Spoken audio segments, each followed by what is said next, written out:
So I want you guys to ask yourself a question that took me 40 years of my life to ask. Because again, in school, I was never taught to use my brain.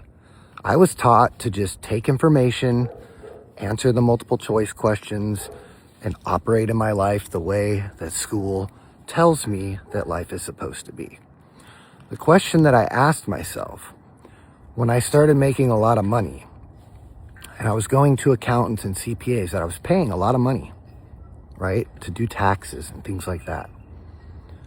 Why are we going to people that make less money than us? I don't know anybody that has an accountant that makes more money than they do. Yet, when we become successful, right, and we want to pay less in taxes, we go to people that went to school, passed the test, because let's be real.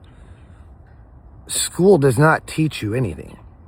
It tells you a bunch of information, and then you are given a multiple choice exam at the end, and your ability to memorize that and answer the question determines on if you become a doctor or a lawyer or an insurance agent like I am, right?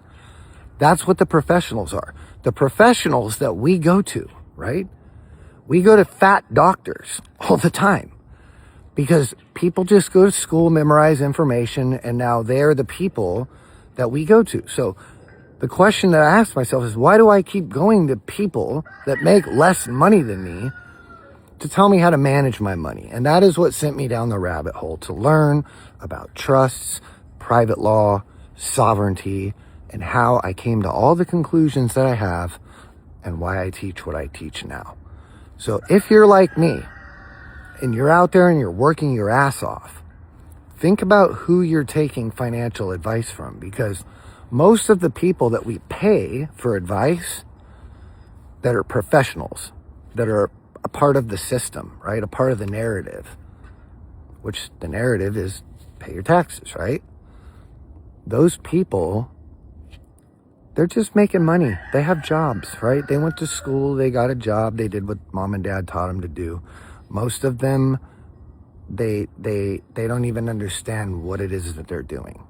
So the reality is that when you start asking questions about why you're doing the things you're doing, and you start actually thinking, a lot of the things that we do don't make a whole lot of fucking sense. Love you all.